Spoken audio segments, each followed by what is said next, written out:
So, what are those cargo ships doing on the end of California that are just partying and not delivering your ovens and dishwashers and watches, as I know I've dealt with myself?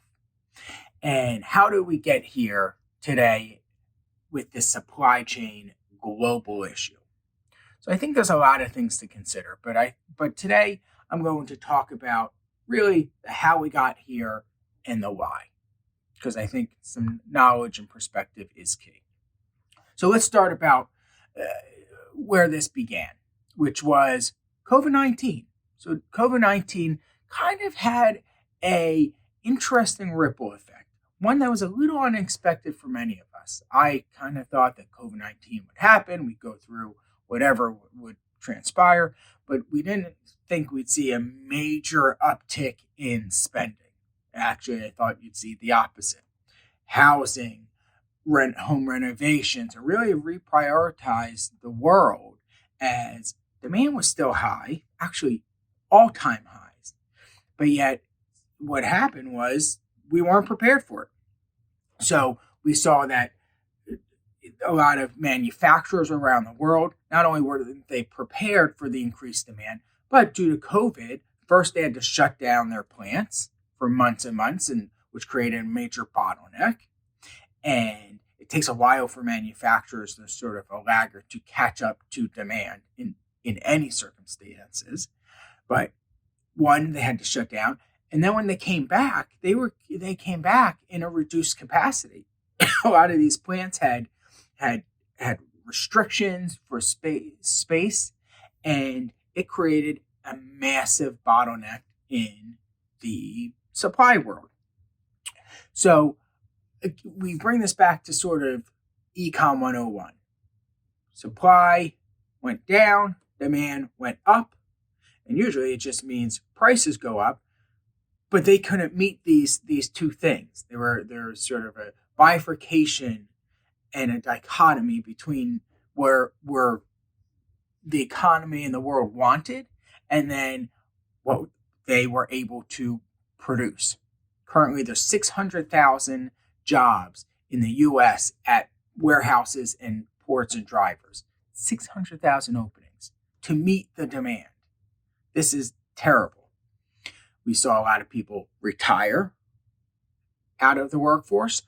We are still seeing a lot of people who are not going back because unemployment features are doing so well. We saw a lot of manual laborers who these jobs tend to be, who decided to get out of the manual labor world because there's such demand all across the economy and all jobs.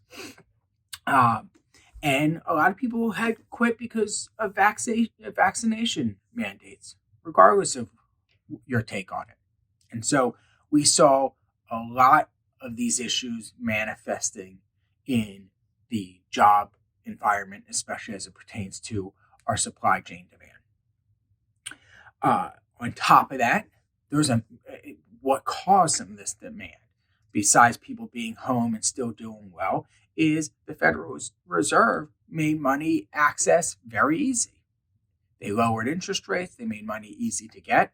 Banks were freely lending. People were refinancing their money. People were incentivized to spend, which is all good for an economy, but you had a whole industry that wasn't prepared for it, that not only was shut down, but they simply weren't prepared for it.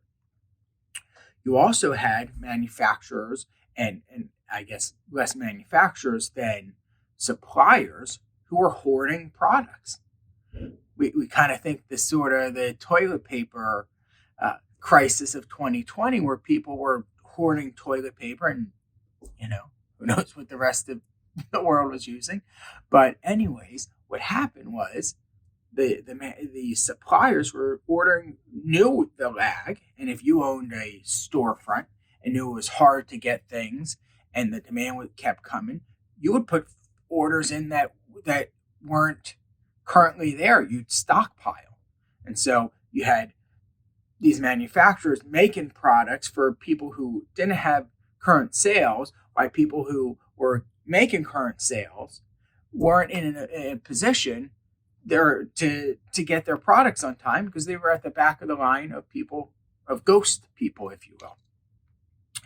Uh, the other thing to really think through that has been a major bottleneck is we keep hearing semiconductors and chips. So the reality is there's only a couple big chip providers in the country. One in Taiwan Semiconductor, and a lot of these products rely cars, ovens, you name it, all rely on these semiconductor chips.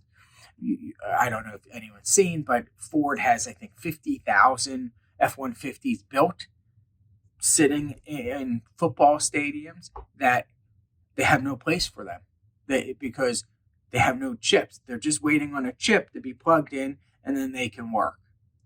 So what's happened is sometimes even when people manufacture, it doesn't all come from one place.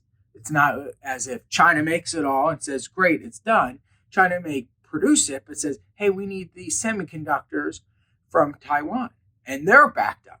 So you have not only is there a bottleneck in one area of manufacturing, but a lot of them are intertwined and rely on these chips that are majorly backlogged. So you have the perfect storm. It's kind of a economist's dream in a weird way because you're seeing a case study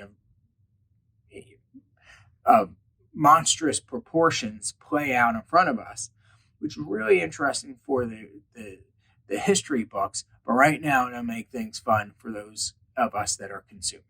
So, anyways, thought that'd be a little knowledge base.